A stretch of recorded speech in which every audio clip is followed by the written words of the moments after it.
Deacon St. John is a former member of the United States Army 10th Mountain Division, where he served a full tour of duty in Afghanistan. This, along with the life of an MC enforcer motorbike mechanic, has led Deacon to be a real ace of all trades. He boasts not only mastery of handguns, automatic, semi-automatic weapons, and heavy machinery such as the MG45 and the sniper rifle BFG, aptly named, but he also demonstrates massive creativity and ingenuity in crafting melee weapons, throwable weapons, and various traps throughout the game. In addition to MacGyver levels of creative problem solving, Deacon can be bolstered by injections with, well, some stuff, I guess, from abandoned National Emergency Response Organization neuro locations across the map, as well as craftable cocktails meant to boost health and focus. But what if we used none of these, and instead progressed the game only dealing damage with our lowly Bootknife, an unlimited supply of rocks, and a lot of cheese? I'll be playing on hard mode, as it'll be more challenging than the lower difficulty levels, but not the dedicated grind of Survival 2. To make the game even harder, I will never upgrade my health or focus with neuro injections, nor will I use health or focus cocktails. I can only deal damage with the Bootknife and rocks. However, I will be using Molotovs to burn freaker nests, as I do not believe the freakers themselves take damage from the nest burning. If I ever damage any creature using anything besides my Bootknife or rocks, I reload my last save. Unfortunately, there are times in the game where I'll be forced to deal damage with things other than the Bootknife, such as the rifle for Copeland's hunting missions and to protect Boozer in the dam, as well as hostage situations. I'll be using my pistol, and bike chase downs, I'll ram my target instead of shooting. The beginning of the game was straightforward. We go on a gentle ride with Boozer and Leon, followed by some light jogging. Deacon gets stole by some ambush guys and we have our first knife fight. Then Deacon walks point in a tunnel, we send a Molotov into a freaker nest and immediately pump a freaker full of a shotgun round. My first reset. Boozer supports us with a pistol as we knife down our first freakers. We get jumped by 3 more hanging out with a car, where I'm beaten down trying to get their attack timing. The next attempt, I run around and let Boozer shoot them some before I eventually knife them down. I get beaten up for a second time by the end of the tunnel, but we eventually make it to Crazy Willie's. My main strat at this point is to stealth and one-shot as many enemies as I can before engaging in any kind of combat. So I sleuth my way around Crazy Willie's, knifing everyone in sight, sitting in bushes and using rocks to lure freakers so I can knife them too. I reach Boozer, who's getting low with some rippers, and I have my first experience bringing a knife to a gunfight. The main strat this early in the game is to demon time rush them while they reload and quick heal any of my injuries.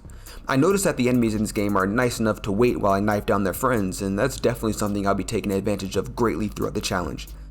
The fight goes well, and we return to O'Leary Mountain where Deacon chases someone back to their ambush camp. There were just 6 people there, so we stealth them all and take their camp without even being discovered.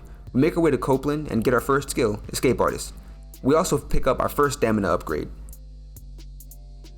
I head to the radio tower where I begin using the rock as a pseudo ear to the ground, just so we can see where people are without actually using our eyeballs, I guess. We take out 6 people before being discovered and have to retreat. Once discovered, it's really hard to re-enter stealth unless we leave the camp completely. After some trouble, we eventually clear the camp and pick up our second skill, Hawk-Eyed.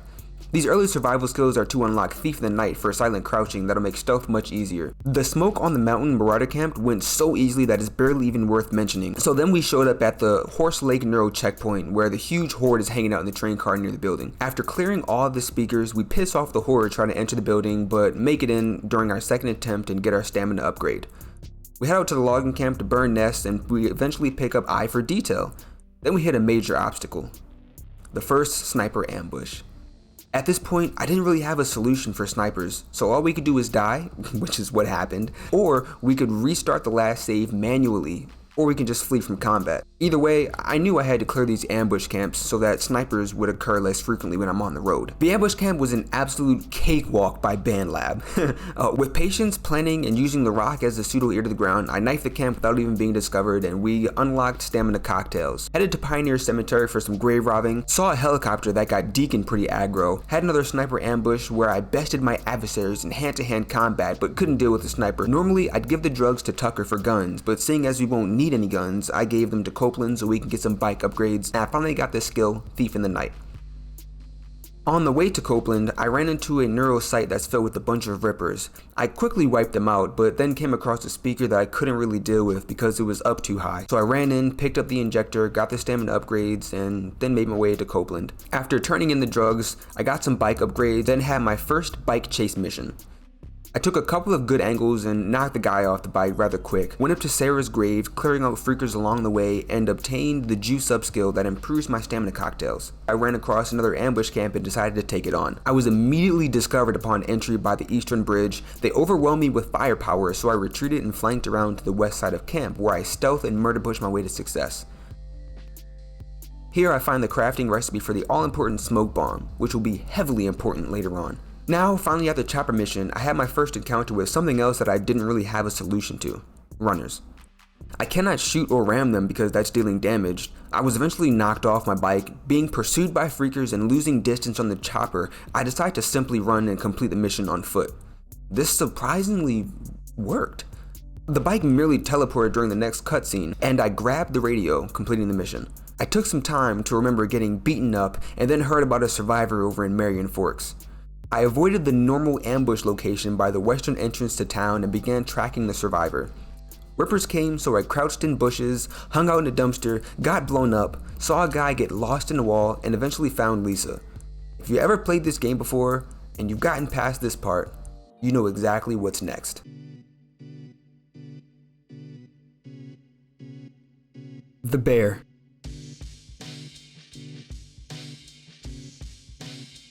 Very early on, I noticed I could use barriers to block the bum rush of the bear. Still, it could clip around corners and succeed its charge animation and deal a good bit of damage to Deacon. The most annoying thing is that the bear rushes off after taking a couple of hits from my knife, forcing me to retreat back to the barrier.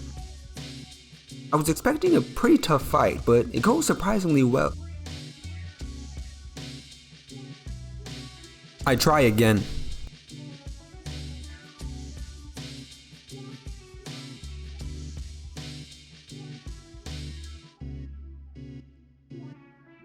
I decided to unlock my next melee skill that allows me to string together longer combos with the Bootknife. So I cleared out Pioneer Cemetery infestation with my burn and dash strategy, and then I took on the Jefferson Rail Tunnel ambush camp.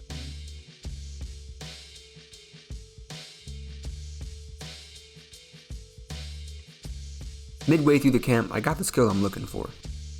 I backtrack some more to get my stamina up at the Marion Forks Tunnel Neuro checkpoint and then head back into the bear fight. Going through Rippers a second time, I learned a couple of things. Even without the rock on skill, I can momentarily stun enemies, allowing me just enough time to rush them and strike. Additionally, I learned that I can use the smoke grenade not only to cut off line of sight, but also to use stealth attacks even after the enemy has seen me. This will be very important for later. I finally settled on a location to fight the bear. This place is perfect, as it allows me to escape the attacks of the bear and limits its ability to glitch around the barrier. I get a bit of help from a couple of freakers, and after spending a full hour getting the bear down to 33% health, it glitches through the barrier, strikes me down. Noticing how the freakers fought the bear before, I develop a strategy to round them up and have them fight the bear.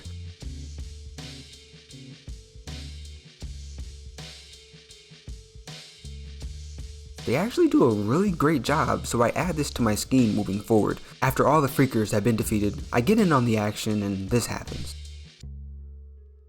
Another death. The next attempt, I spend 15 minutes gathering all the freakers in Marion Forks to attack the bear, and they get it just above half health. For the next hour and 10 minutes, I dance around with the bear, attacking only when most opportune. There are many close calls, but finally, the bear clips my foot by the slimmest of margins and I go down in one shot. Its health was well below the bear of the health bar. At this point, even with the cheese of recruiting freakers, I decide to quit my reliance on patience. No more will I have a fight that lasts an hour long. If I'm gonna win, it'll be fast, furious, and with a lot of skill. After 4 more deaths, after chasing down the bear, I finally learn how to dodge its attacks. I need to roll directly to the sides of its hind feet. Going directly left or directly right will get me killed. On this attempt, the freakers deal a particularly large amount of damage to the bear, and I rush in to get my licks.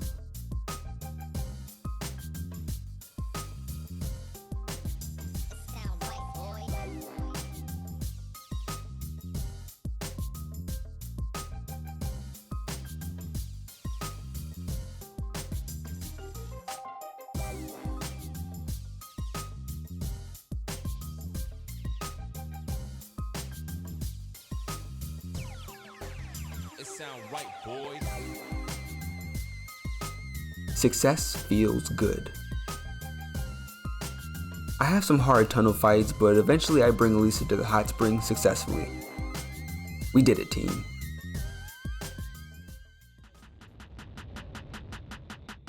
It's time for the hunting mission with Copeland. I try everything I can think of to avoid firing the rifle at the deer, but it seems like I must do this in order to progress the game. I go out hunting, but instead I'm the one hunted by some wolves. I hit a deer with my bike, so I have to reset to my last save. Then I finally knifed it and gained the skill Busted Lip, which lets me regenerate stamina for every melee kill. I don't really care too much about this skill in particular. There's another skill far down the tree that I'm very interested in because it'll make my life a lot easier in the future, but I have to start beelining for it now. Next, Deacon makes contact with O'Brien. I chase down Roach, missing a few key angles and getting shot at by his friend along the way. The friend falls asleep and takes a nap on the ground while I succeed in capturing Roach. I get another stamina upgrade, give Lisa a toy, unlocking the skill Lightning Reflexes. Pick up flowers for Boozer, I clear an ambush camp, which a horde mostly takes care of. Lisa gets taken by Rippers, so I go to save her. Not very far in, I'm defeated by a patrolling Ripper. Then I try again and die almost immediately. I guess this mission will be tough. The next attempt, I get very far into the camp using smokescreen cheese, but eventually I get blown up because I'm shot while rolling, which completely halted my forward momentum, and boom, I'm resetting from the last save. This time I ran down the Ripper that I thought would aggro the camp, but it seems like no matter what I do, no matter how stealthy I am, this becomes a straight up fight. They have a sniper and the high ground, but this legendary encounter, I learned one of my greatest cheese abilities. I've been knifing this guy here for a while and trying to dodge the sniper beams. So I roll left and I throw a rock just to stun the Ripper so they wouldn't shoot me. I never knew a rock could deal damage. Absolute game changer. I knife the annoying sniper and I have a real tooth and nail fight trying to escort Lisa from the camp. I crashed the bike just a little and Lisa takes a nap like that guy from earlier, but eventually she wakes up, so I get her to Ricky and I obtain a skill that I didn't discover was amazing until much later in the run. Bull Rush. Absolutely broken. Great cheese potential here that I wish I'd been using much earlier in this. I'm a part of Iron Mike's camp now, and the camp Dr. Abby sent me on a run for a list and knife. Then I cleared Dearborn Ambush Camp, I cleared Sherman's Camp of Nests so I don't have to deal with them later during missions. Clearing out Lost Lake Ambush Camps was pretty easy, but I had to use long flanking maneuvers and meticulously poke at their defenses. More easy street stuff that just took a really long time. After clearing the Santium Tunnel Neural Checkpoint that was infected with a bunch of nests, I got the stamina upgrade and then went to the Sawmill Neural Checkpoint and worked my cheese magic. Here's another case of an out of reach speaker, which now I know I can just take down with rocks. To defeat this speaker in ranged combat requires exactly 20 rocks. Now I can gather the stamina upgrade without pissing off the Sawmill Horde. Not long after this, I dash and burn the robe camp infestations and obtain the ability Rock On. Very well timed. I read a nice letter from Lisa, and then Boozer's burn gets worse, leading Deacon to be easily manipulated by the best written character of the game, Schizo. Quick side note, I absolutely despise Schizo, but that's how I know he's well written. Coming up soon is a mission that I need one more skill to complete, and I'm 8,979 XP away, so I need to grind a bit more. I flawlessly stealth a Belknap ambush camp that I missed before. Now I need exactly 6,000 XP, so I run a Tucker mission hunting down Limbo, and then take on Ripper camp. Typically, Ripper reinforcements were supposed to arrive on the scene, but since I was never discovered, they simply didn't spawn. Either way, I obtained another broken skill, Executioner. To save Boozer's arm and get some meds for Lost Lake, I venture to a plane wreck. There are two big fights here. The first is after I spent 15 minutes stealthing a handful of patrolling Rippers, the game's first plot blocking heavy. Kitted up with a helmet and an MG45, this type of enemy cannot be stealth knifed, so I adopt a poor strategy of using hill cheese to fight. I even try to stealth them without the helmet, but it still doesn't work. I fully should have died here, but I managed to unimpressively defeat them, and then have my first encounter with a freaker that's a cross between Vin Diesel and The Rock, wearing a pair of John Cena's jean shorts. I try to sneak up on it, but fail. Stealth isn't an option here. This is another of the many instances of auto aggro that this game has to offer. My next attempt is simple, with a little bit of smoke bomb cheese.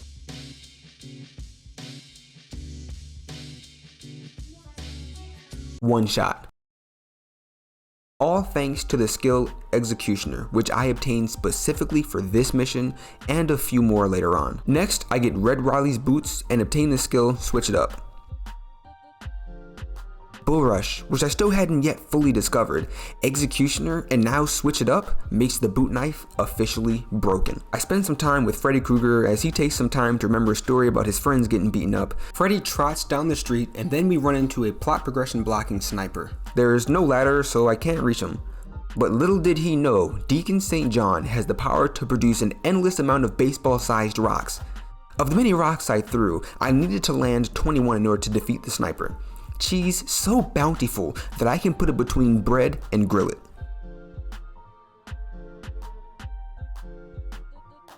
After accidentally firing my gun twice, I performed 3 perfect hits on this awfully named dude's bike and obtained the skill Retribution. However, I can't get it yet because this skill requires Reckoning, so I get that one first, but I don't know if Reckoning is going to work with a Bootknife, so I assume Retribution wouldn't work either, but either way it's better safe than sorry, so I'm going to get them both. Next, I hit up the dam with Ricky. I really enjoy having a companion, especially during this challenge, because they can help me deal with a large number of aggroed enemies. Ricky is a particularly good companion, whereas Boozer and Iron Mike don't really do as well.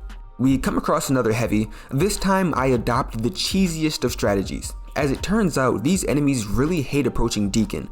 They're likely meant to keep fire on Deacon while others flank and throw bombs, but once the others are dealt with, they're really sitting ducks for our rock cheese. It took me 4 minutes. Not really sure how many rocks, but way more than the speaker or the sniper. Once we begin encountering heavily armored enemies more often, this game's gonna get a lot harder. Then I discover Bull Rush.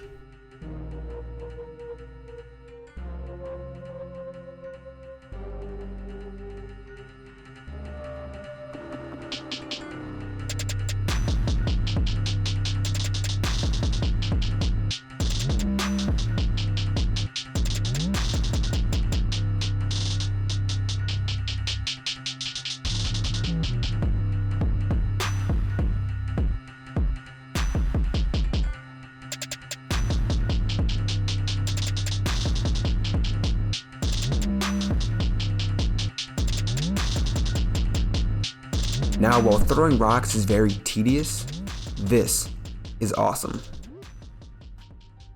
I pick up Retribution, so now it's time to shift gears back to survival. After beating Skizzo in a race, I use rocks to take down some newts, knife the rest, and then morph into an amalgamation of Brian Urlacher, Ray Lewis, and Luke Kinkley. Boozer runs off, then much like a rideshare service driver with poor GPS, I fumble about until I find him. Ricky hooks him up with some Full Metal Alchemist automail. Then we obtain the skill Green Thumb. This is helpful since our stamina cocktails require a berry as an ingredient. Boozer wanders off again, but this time into the saddest mission of the game. Then we head to the Marion Forks Church where Deacon and Sarah got married. We bull rush cheese some people while Deacon takes time to remember when a priest thought that he might get beaten up. Then we go with Ricky to clear power lines. I've been dreading this mission because if we don't clear the newts fast enough, they jump on Ricky and are out of Bootknife range. But a simple solution, I climbed up and take them all down really fast. We lighted the camp and unlocked the real official ear to the ground. Oh yeah, we also got Boozer a dog. Next we go on a mission with the ever trustable Skizzo. He leads us into a pack of wolves while he's out of reach, and we have a very close fight. Then he leads us into a pack of newts where I mostly use rock cheese to defeat them. All of a sudden, we're unexpectedly double crossed by Skizzo and are handed over to Carlos or Jesse or whatever he has going on. And Lisa helps us out. We sneak to grab some stuff and ride back to Lost Lake. I accidentally ran over a freaker, so I reset. This time, to avoid hitting anyone ever, I just ran back to my bike on foot. Back at Lost Lake, I ran past most of the enemies and straight into a hostage situation. I tried many ways to avoid shooting. Knife, smoked cheese again, rocks, more smoked cheese, but it didn't work.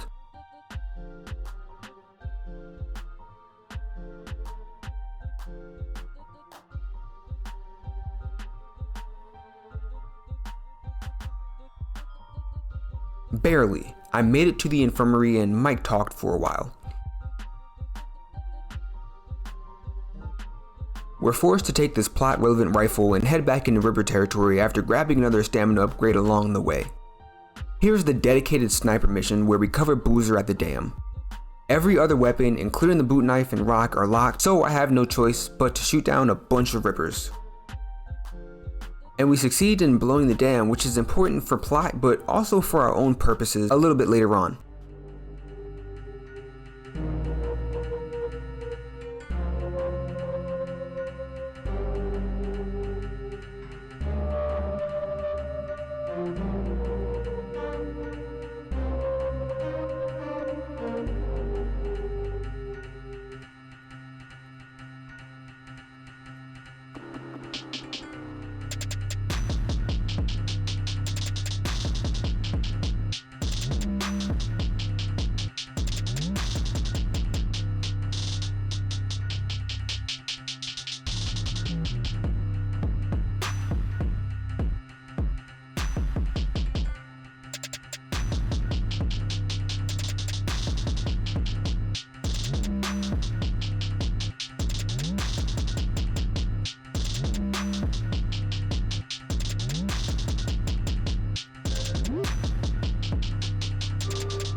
I let him go.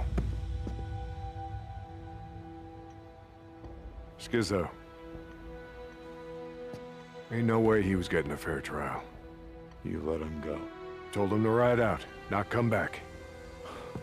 Jesus Christ, Mike, do you have any idea what the fuck you've done? We talk to O'Brien and he tells us Sarah might be in Crater Lake. Then he flies off, like how I imagine myself when I'm standing on the subway. We get the skill, catch your breath, give Boozer our shirt, and then Freddy takes us over the Santiam Pass. And if you've ever played this game before, and you've gotten past this part, you know exactly what's next. Raid your bear. Now we know what to do. Roll at the hind legs. Just kidding. We tried to knife fight once just to weird flex, but this is what we have Executioner for as well. As long as we can force the bear into grappling us, we one-shot it and move on.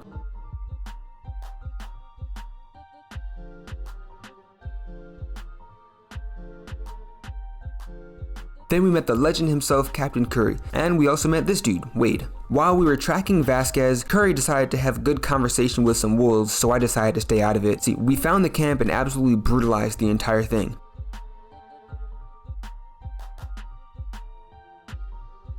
I boxed out Sarah in a flashback, making sure she couldn't get past me. Saw Crater Lake, met Doc Jimenez, Weaver, and Sarah in the present.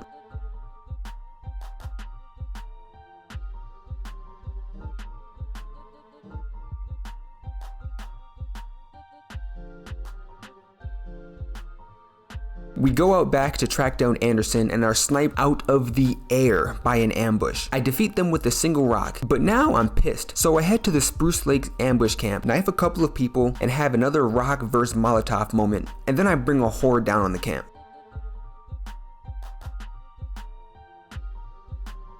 Go in for more stamina, then beeline for the Cascade Lakes ambush camp, and discover I have 2 skill points just hanging out. We pick up Carry That Weight, and we pick up Second Wind. Then we go hard on the camp for a while.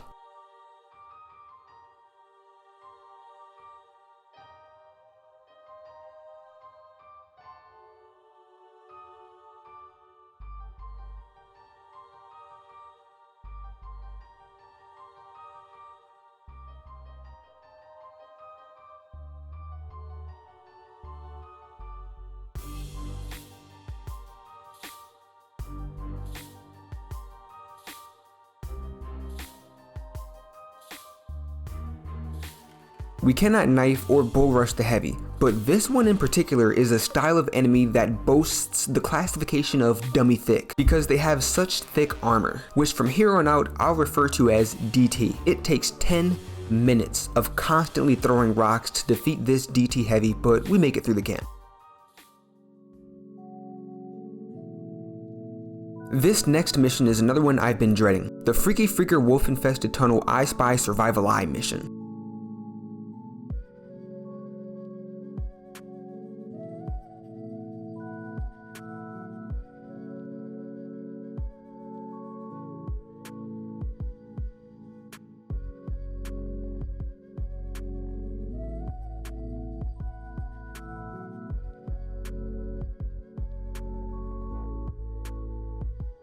We max out our stamina and head in. For a split second, we saw all the wolves that are inside. My first strategy is to get grappled or die trying, and I successfully performed the latter. I quickly abandoned this tactic and chose not to be discreet and beat feet on repeat until the mission was complete.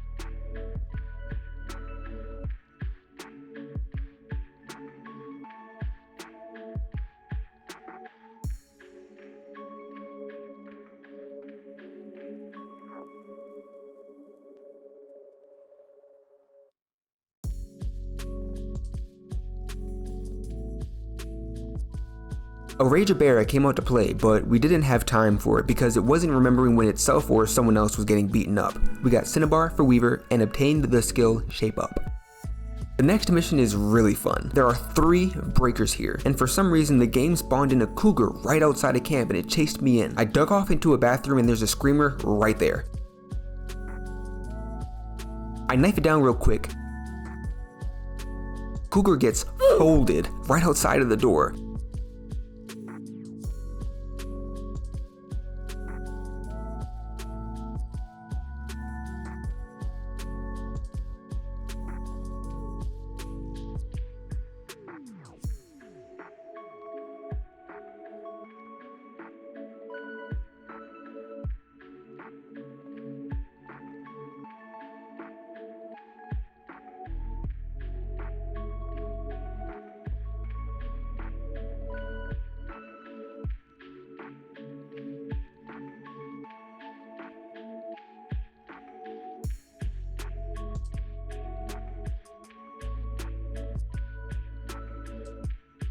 and I sneak strike the 3 breakers without even taking a single bit of damage. Soon after, I obtain the skill 6 feet over. Weaver and Sarah, PhD, decide to have a Dr. Stone science competition, so I dodge some birds while collecting styrofoam cups and do some side quests until a plot mission shows up.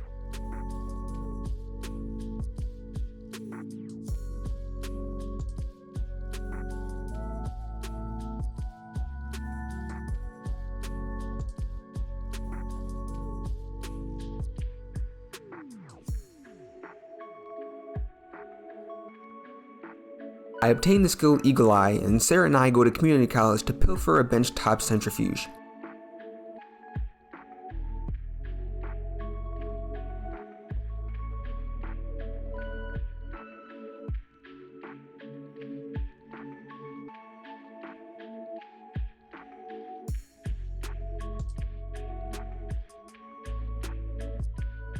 She is a shooter.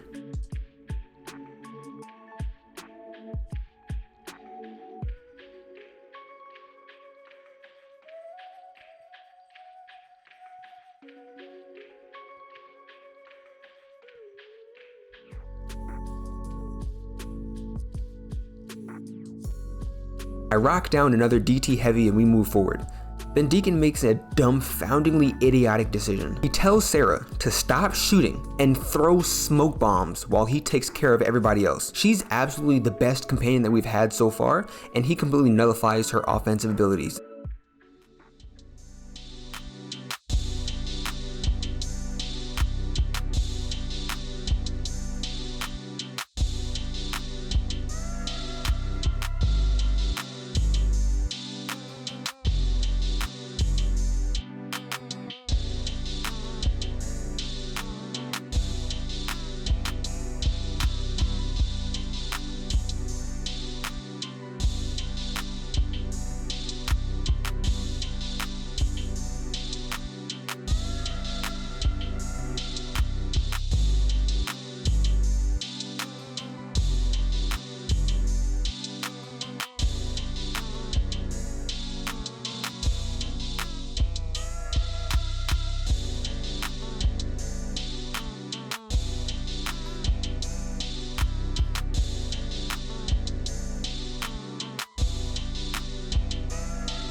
Sarah and I head to our old job where we realize it's quite the hostile work environment. Throwing rocks at this dude causes him to run to a place where I can't get him, effectively soft-locking the game.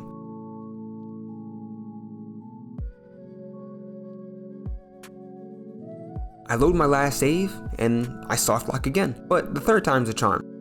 Sarah iced this dude and then takes some time to remember how she got the world beaten up. Then Deacon and Sarah have a PG-13 night by the fire. Doc Jimenez is given a garbage off-screen death at the hands of Wade, so we track him down and cuddle him until he falls asleep. Then we grab a newt for Sarah to test her serum.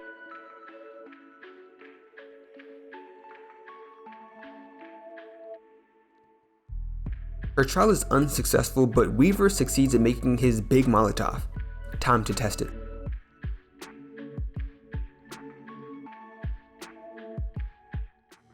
The Tumult Horde.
I've been avoiding hordes the entire game since I don't really have much of an answer for them.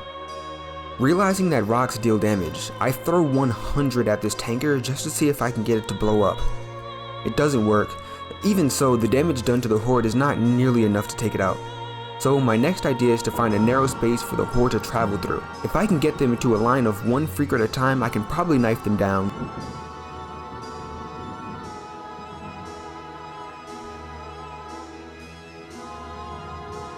After a death, I try to sneak the horde one at a time, but they're super aggro. This horde chases harder than non-plot relevant hordes, most likely because the game expects you to lay traps, so they program the horde to run harder and to chase harder.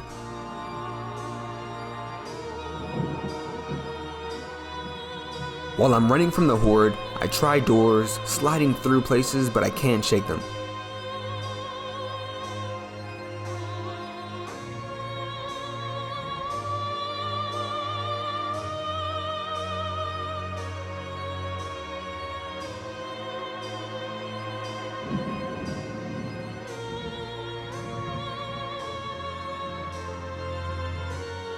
Then I climb up here and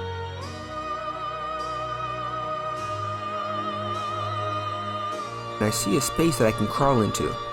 The chairs and tables fall behind me. The horde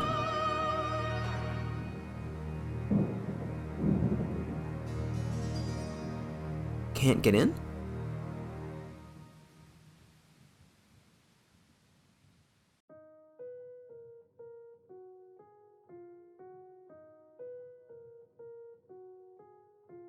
I wait 5 minutes, still they cannot break in or climb around. But what do I do now? I could throw rocks through these gaps, but that'll take a solid 8 hours to defeat them. Then I think about that bear clipping through the barrier, and have the idea that swinging my knife might be worth a shot. Maybe I can damage them, but could they damage me? It's risky. Whatever. If I die, I die.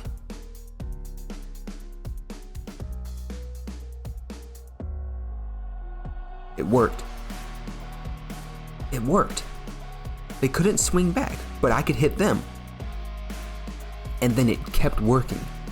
I turned on XP indicators so I knew exactly when and how many freakers I was taking out.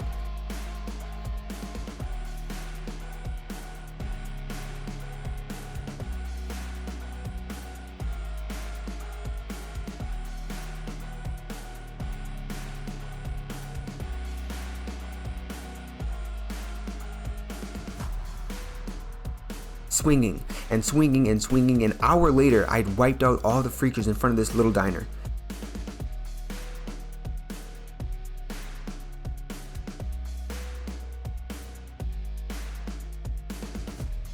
Now it's just to win a knife fight against a few.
and I clear this Keymold horde only using my Bootknife, some rocks, and enough cheese to feed Wisconsin for the rest of time.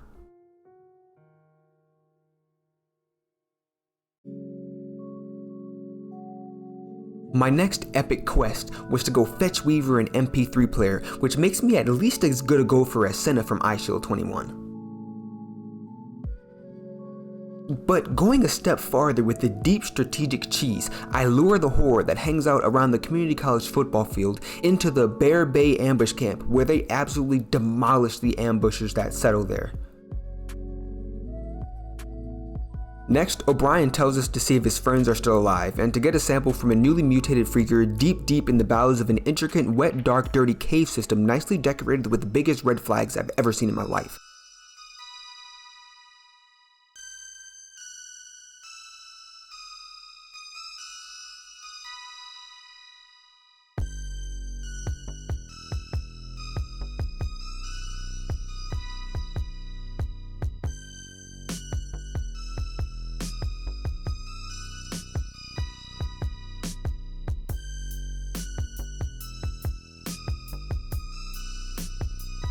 Here, we run into the Reacher.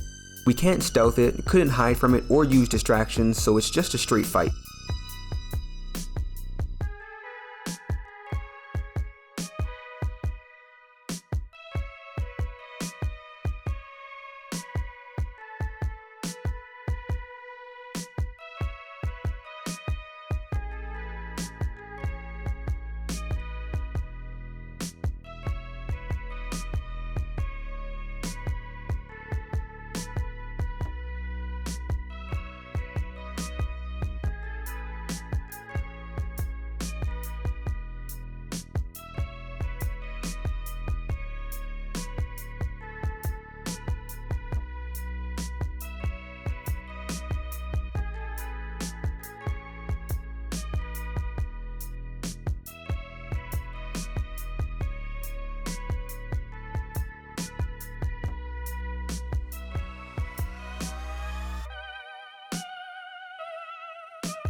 This was worth it, O'Brien. O'Brien, I got your samples. Hey, John! Get out of there! What? Get out of there now! There's a horde coming!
What really makes this cave difficult is the horde that runs in after the Reacher is defeated. I try to find some cheese. I try to find a place where I can reach them, but they can't reach me and fail spectacularly. I try smoking knife cheese, but they hit me even while doing the choking animation, while giving me no option to stealth strike. I found an area by the edge of the mission limits where I exploit a small gap that forces the horde to run around the entire cave system.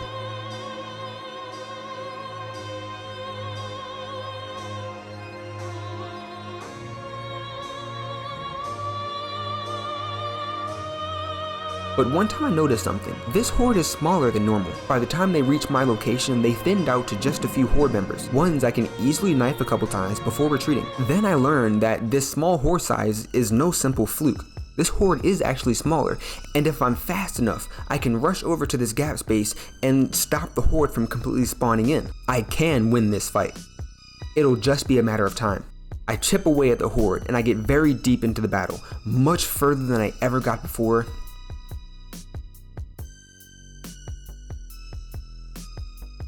And this happens. A bunch of freakers spawned on top of me. This must be the rest of the horde. Finding tricky ways to cheese the game is such a blast, but under these conditions I can't think of a way to defeat this horde with only my boot knife, some rocks, and any amount of cheese.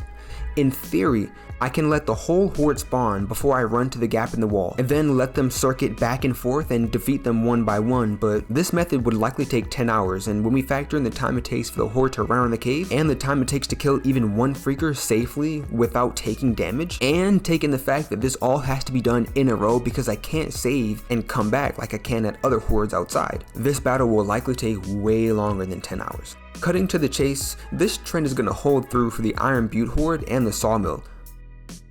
But that doesn't stop me from trying.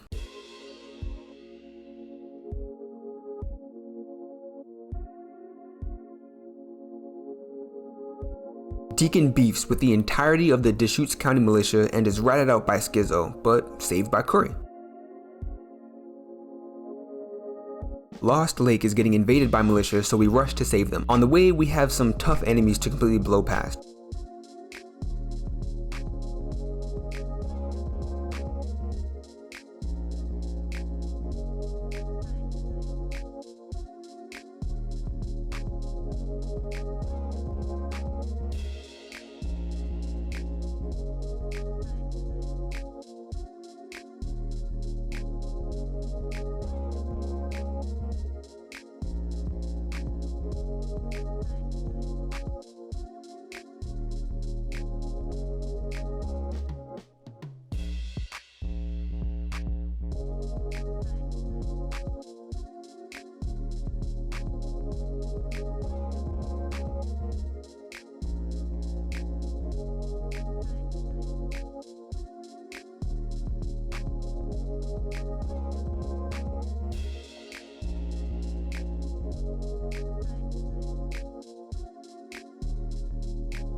Continue to the third barricade. There's a DT flamethrower, a DT MG, and 2 snipers on opposite sides of the tunnel exit.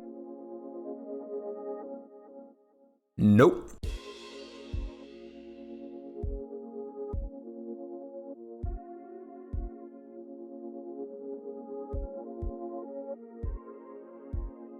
I left the bike, ran past it all. Freddy was given a garbage off-screen death at the hands of the militia, but by the time I got there it was already over. At least our bike was okay. Now, it's time for the Iron Butte horde. I scout around here, but it's a literal open field with a couple of trench lines built around it. None of the surrounding infrastructure is appropriate for fighting the horde either, so I couldn't lure the horde there to fight. Then I had a crazy idea. What about the water? This area flooded because Boozer and Deacon blew up the dam. Since Deacon drowns very quickly in the water, the freakers have to drown too. It's a reach, but maybe I could climb onto a floating log, lure the freakers into the water and they'll drown, effectively dealing with the horde. Great cheese. I search around for a log that looks like I can climb on it.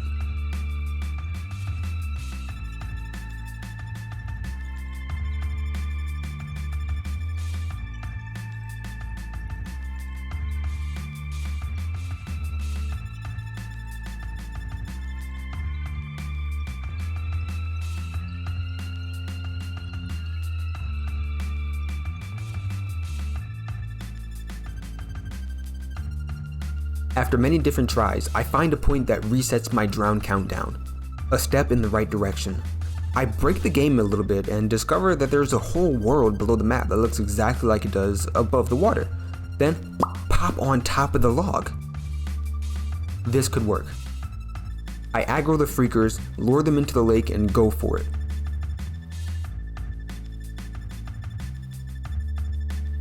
I make my way onto the log and I wait for the freakers to drown.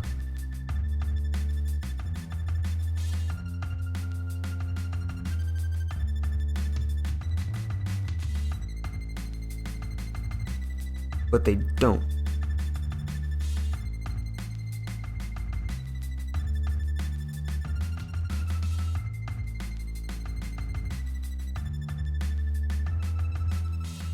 One pops out of the water, knocks me off the log, and I die.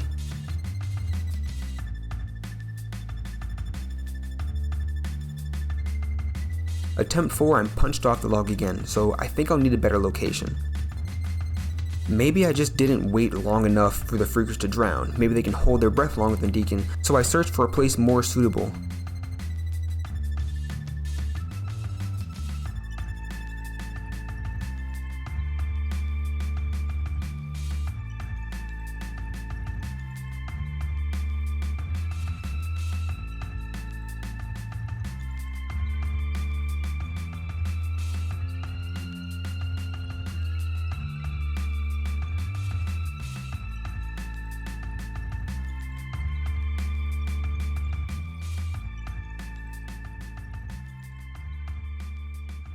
Eventually, I find this set of logs that's way too far out of reach.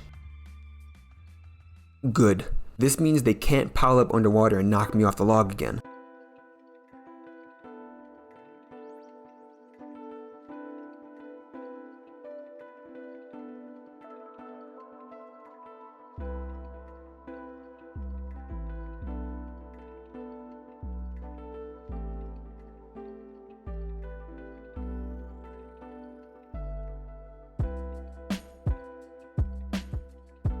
After many attempts, I eventually make my way onto this log as well using my bike, and since the bike is here, I'm close enough to it so I can fast travel once the horde is defeated. It's possible. Now I've got to do it again, but this time with the horde chasing me.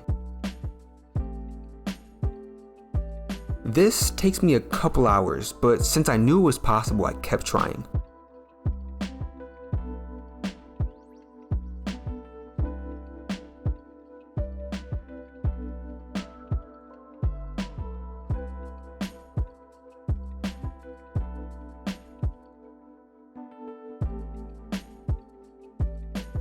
Meanwhile, I hear the horde freaking out below me, deep under the water. Surviving.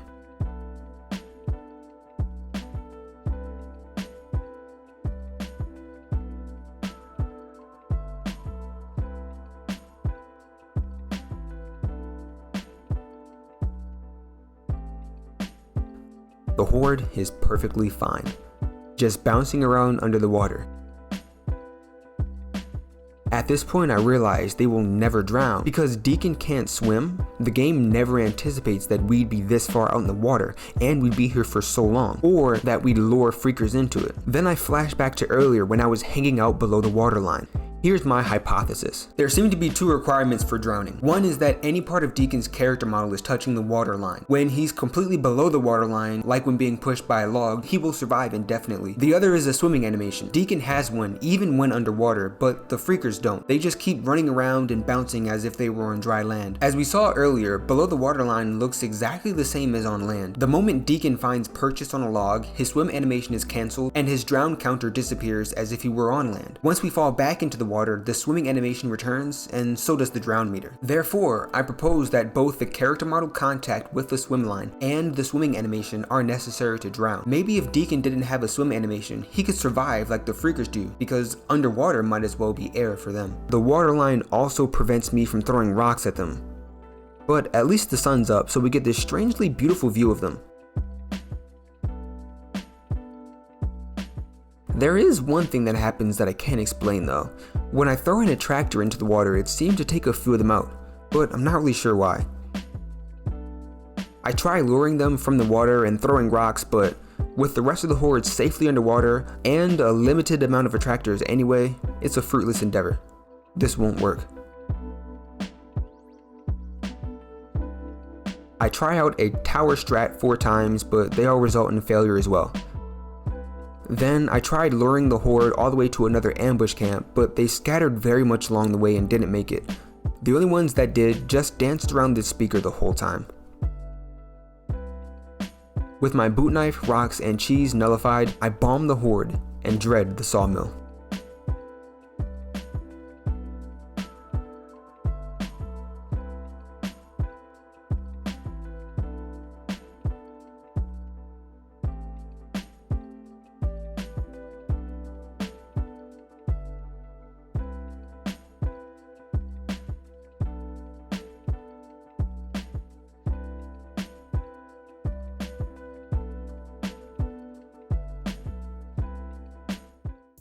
There are 3 militia camps hanging out. I lure a horde into one, completely wiping it out, but found that tactic a little cheap at this point in the game. I wanted to really fight the militia camps.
Next up is the mission to save Manny.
It's time for the sawmill horde. I scout around looking for a place like I had in Cumult, but no success. For this one, I turned to the YouTube community. There are a bunch of videos out there showing how to defeat this horde without taking damage. Freakers cannot reach this location on the roof next to these big smokestacks, so I give it a go.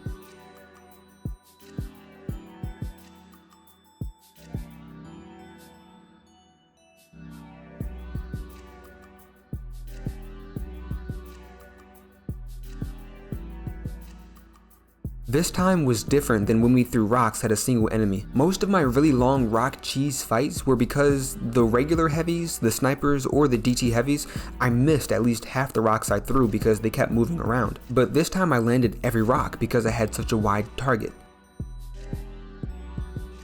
But still, after 45 minutes of continuously throwing rocks, I didn't defeat a single freak.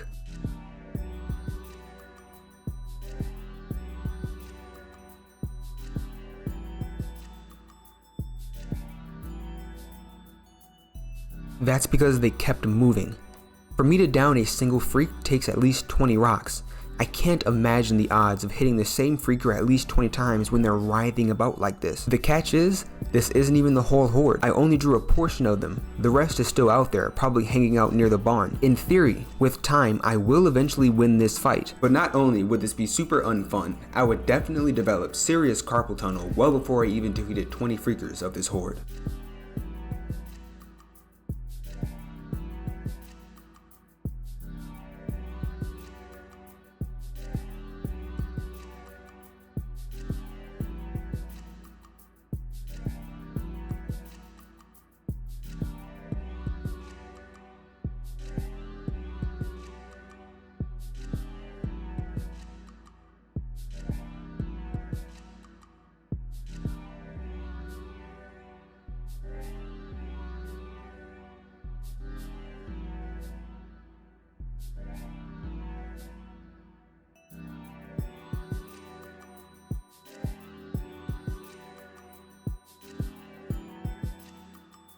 I wind up using Molotovs to take down the horde, and I searched inside the farm building for a place to fight them if I were to load my last save, but no success, so I just progressed to the final mission of the game.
The camp at the top of the hill is very heavily defended, so I try to rush past them, but I realize I have to defeat them all to progress the game.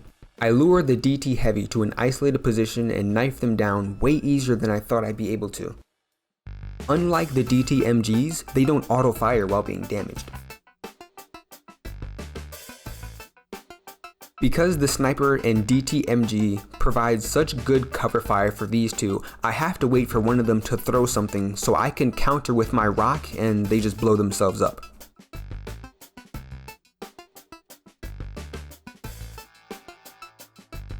I rock cheese this DT MG and he goes down just as my hands are getting tired. Then I rushed the sniper and dealt with them pretty easily. I disarm these 3 bombs, bull rushing everyone in our way, and we fight toward where the colonel is being held up. Weaver gets caught up in a death loop as I must shoot Skizzo in order to progress the game. The game forces this decision on me so hard that my completely empty pistol magically gets 1 bullet that I never picked up. In my standard playthrough, the green room was the hardest place for me to get through. There are multiple heavily armored enemies and multiple DTMGs, but for some reason only using my boot knife, this was way easier.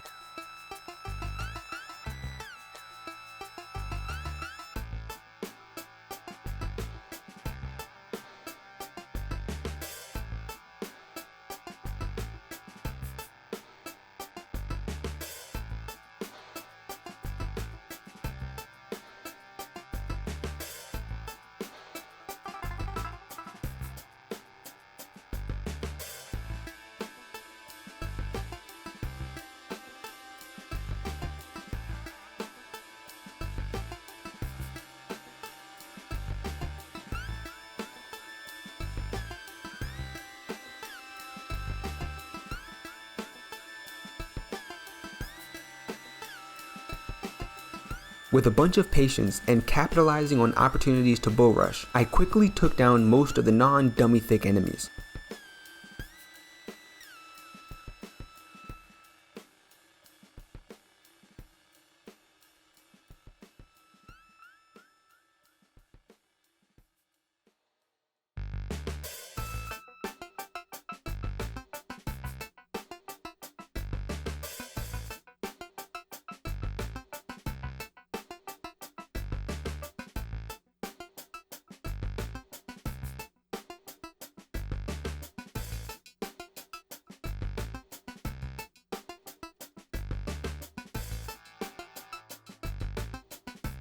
I rocked down the last DTMG of the game for a while, and I decided to finish them with style.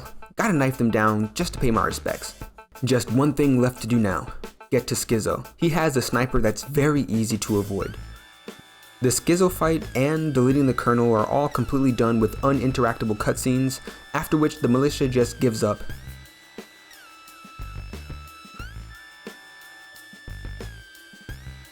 With this, we've just completed the game. If anything, this challenge proved to me that the boot knife can become the single most powerful weapon in the game, although it isn't perfect for every situation. Being able to creatively problem solve my way through a bunch of different obstacles and living in this rich, vibrant world that I enjoy so much, it was nice to have a new take on it. Theoretically, with infinite time and infinite finger strength, it is possible to beat this entire game with just a boot knife and some rocks. Either way, it was a blast, and I had a lot of fun.